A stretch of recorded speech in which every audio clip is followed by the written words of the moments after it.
Despite coming up short in the first few years, Samsung is back on top among foldable phones with the incredible powerful Galaxy Z Flip 7. From a larger flex window display to the effectiveness of its multimodal AI with Gemini Live and the power of a computer in your pocket with Samsung DeX, the Galaxy Z Flip 7 is finally the flip phone I have been waiting for. Ever since the first Galaxy Z Flip launched, I have always wanted to use Samsung's flip phones as my daily driver. Unfortunately, none of those previous efforts managed to check off all the boxes in what I am looking for. Well, that's until now. Samsung gives the Galaxy Z Flip 7 much more attention than the last few models, and in doing so, it finally meets all of my criteria. As much as the Galaxy Z Fold 7 has its perks, like its 200 megapixel camera and insane thin design, I still think the Flip 7 has the better value and utility to make it the best affordable phone you can buy. There's a lot to unpack aside from the aesthetic changes, but I'll explore all the new additions and Galaxy AI features in my Galaxy Z Flip 7 review. After using the latest Flip for a week, I am convinced it's what all other flip phones should strive to become. Given how last year's model received a $100 price increase, I am relieved that Samsung has kept the Galaxy Z Flip 7 at the same price of $1,099 US. This undercuts the more expensive Motorola Razr Ultra 2025 while delivering more utility. The starting price comes with 256 GB of storage, while the 512 GB model will set you back at $1,219 US with both versions of the Flip accompanied by 12 GB of RAM. At the moment, you can choose from 4 colors: Blue Shadow, Jet Black, Coral Red and Mint. That's fewer colors than Samsung offered with the Z Flip 6, but I hope that changes over time. From a cursory look, it doesn't look like Samsung has done much to change the design of its flip phone with the Galaxy Z Flip 7. It still has flat edges that dig into my hand, and it's really tough to open one-handed, but that changes that are there are certainly welcome. For starters, the Galaxy Z Flip 7 is actually thinner than the previous model at 0.26 inches when opened, and while it's a smidge heavier at 6.63 ounces. That's a warranted given how the Galaxy Z Flip 7 has much larger main display now. Foldable phones have a reputation for being fragile, but not the Galaxy Z Flip 7. Just holding it in my hand, it feels incredibly solid and it manages to retain the same IP48 rating as before with its new armor frame aluminum design. Smudges don't appear as bad because the Flip almost has a matte-like finish, but it is not prone to the usual scratches. Samsung also says the new armor flex hinge is smoother and more durable, but there's still a crease on the Galaxy Z Flip 7's main display. Luckily, it's not as noticeable when watching videos and stuff, but I do like how it isn't as deep as the crease on the Galaxy Z Flip 5 from 2 years ago. I wouldn't say the design is as attractive as the Motorola Razr Ultra, but I am most happy about the flex window display changes. For years now, Motorola has beaten Samsung with its larger outer screens, making it even easier to run full apps and using the better rear cameras for selfies, but that changes with the Galaxy Z Flip 7. That's because Samsung's phone now packs a 4.1-inch Super AMOLED exterior display that goes edge to edge. Gone is the notch of last year's outer screen, and it's a shocking example of how much the new design makes a big difference. It's honestly an impressive change when I look at how skinny the bezels are over the Galaxy Z Flip 6 and Razr Ultra. Having more room makes everything better, like catching up on my emails, playing games, and especially recording video of myself. I only have 2 complaints. The flex window on the Z Flip 7 still doesn't support full apps natively, and it doesn't have an auto-rotate option. I still need to go through the extra steps of installing the Good Lock app before I am able to run full apps on the Z Flip 7's outer screen. I recommend doing this because I find it extremely helpful. It makes using apps one-handed a lot easier. Even though the Galaxy Z Flip 7 flex window doesn't auto-rotate, the Good Lock app offers options to shrink down apps so that they don't interfere with the cameras. Meanwhile, the inner display on the Galaxy Z Flip 7 grows to 6.9 inches, up from the 6.7-inch size of the Z Flip 6. The size increase is a welcome addition that makes running two apps simultaneously a slightly better experience. Just as before, this dynamic AMOLED 2X display is sharp looking, produces rich color, and maintains clarity at wide viewing angles. In our display benchmarking test, the Galaxy Z Flip 7 reaches a peak brightness of 1989 nits, that's up from 1942 nits recorded by the Z Flip 6. Yes, it's brighter on paper, but I hardly notice the difference watching videos on YouTube on bright sunny days. For a foldable phone, it's an impressive score given how few phones ever get close to topping 2000 nits.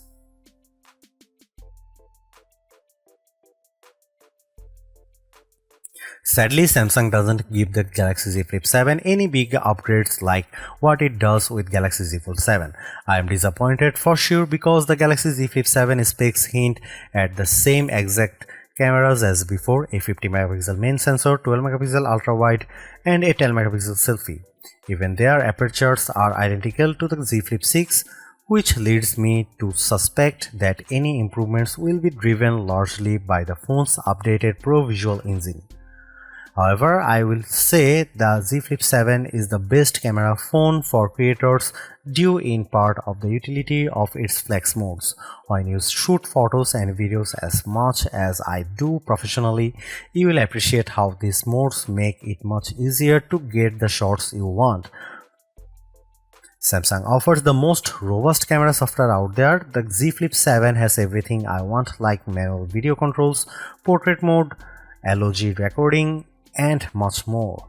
These are tools much like on my mirrorless camera, making the Z Flip 7 the most versatile camera phone around. In fact, I argue it's even better than the Z Fold 7 because of its flip style design, but it also helps if the Flip can take excellent photos and videos. Here are some camera samples of the Samsung Galaxy Z Flip 7.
If there is one controversy surrounding the Galaxy Z Flip 7, it has to be Samsung's decision to drop Qualcomm as a system-on-chip supplier in favor of its own in-house chipset. The Galaxy Z Flip 7 is powered by a deca-core Exynos 2500 chipset, which is manufactured using a 3nm process. I did had reservations about the Exynos 2500 affecting the Galaxy Z Flip 7's performance, but using the Galaxy Z Flip 7 daily during my testing has elevated them. Although the performance benchmark scores don't beat phones running the Snapdragon 8 Elite, they are not too far off.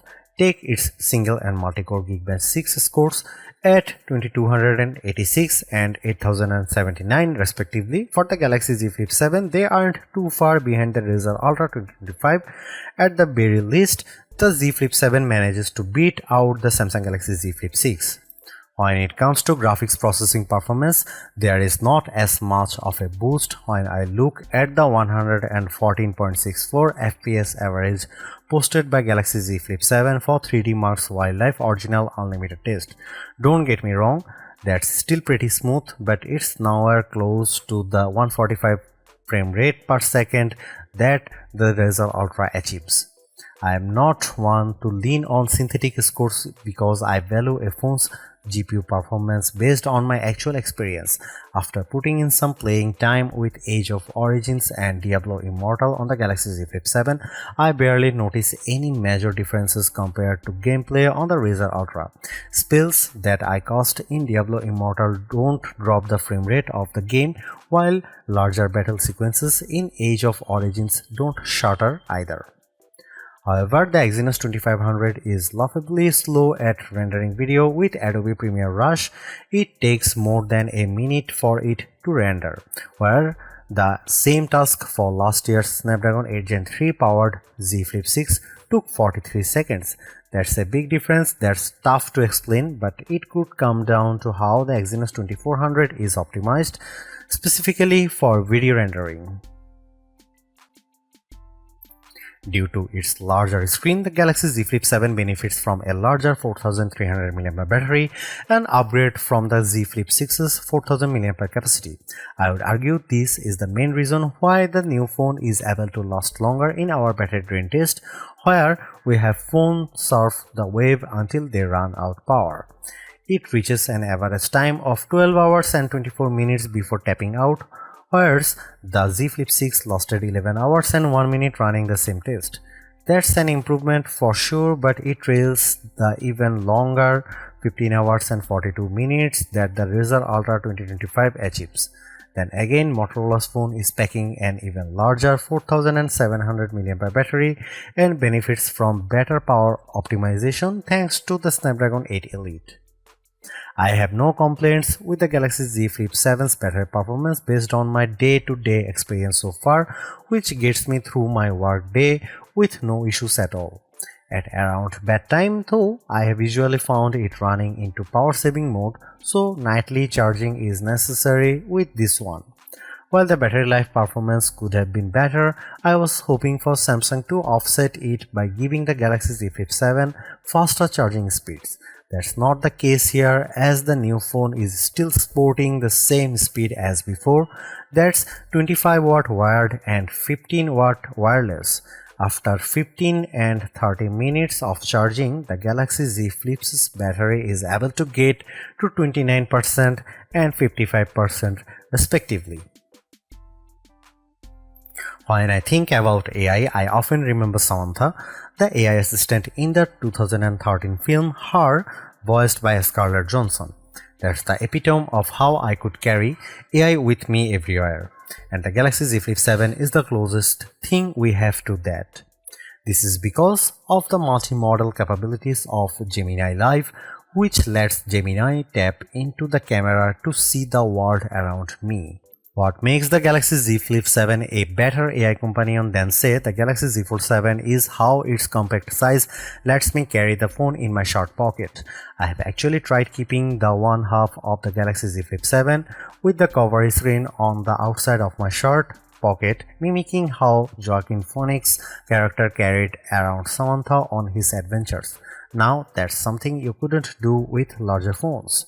Since Gemini Live is multimodal, I am able to ask about everything I am looking at. I used the assistant to check out the circuit breaker in my home to see if there is anything wrong with it because the second inexplicably lost power. To my surprise, Gemini was able to determine that one of the breakers were tripped, which I couldn't tell because it looked like it was in the on position, and it guided me on how to reset the breaker. That saved me from having to call an electrician to come out. Beyond Gemini Live, there are a few more new additions courtesy of Galaxy AI. Borrowing from the Galaxy S25 series from earlier in the year, the Z Flip 7 offers the Now Brief and Now Bar. They are useful additions, but I find the Now Bar much more helpful due to how it essentially has rich live notifications. There is also cross-app actions, which leans on Gemini to perform complex actions all with voice commands. It works well across the native apps on the Flip to do things like researching the next time I have an appointment and reminding me, but I really want to see more support for third-party apps. Obviously, it's a work in progress, but it is still light years better than anything Apple Intelligence offers. Other new Galaxy AI features with the Z Flip 7 include a new audio eraser tool that also debuted with the Galaxy S25. For the average person, audio eraser lets them remove distracting or unwanted background noise from videos, but in my experience, it can sometimes cause my voice to sound a little too artificial when I get too generous with the noise cancellation. Beyond that, the Galaxy Z Flip 7 has all the other Galaxy AI features that have been released to date. They include photo editing stuff like generative edit and sketch to image, along with productivity-centric ones such as writing assist, call assist, note assist, and more. Even though there is not as many new Galaxy AI tools introduced here, the latest Flip still has one of the richest packages around. The Galaxy Z Flip 7 is the best foldable phone in my opinion. After using the Z Fold 6 for most of the last year, it's refreshing to switch it to a flip-style phone. I'm especially glad it's much lighter, more compact device for me to carry around. Thanks to big upgrades like its larger flex window display, multi-modal AI capabilities, and Samsung DeX. The Galaxy Z Flip 7 has all the ingredients in what I want in a phone, and it helps that it doesn't cost a fortune either. Over on the creative side of things, no other phone matches the utility of the Flip for what I want in a camera phone. Although the camera performance is barely improved from the Galaxy Z Flip 6, its rich camera app and handy flex window display make it more powerful to use. Motorola has dominated the flip phone scene for the last couple of years now, and while the Razr Ultra 2025 is a super upgrade, the Galaxy Z Flip 7 convinces me that Samsung is back on top. I would even recommend getting it over other $100 priced flagships like the Pixel 9 Pro or iPhone 16 Pro. Those phones in no way can match the utility of the Galaxy Z Flip 7.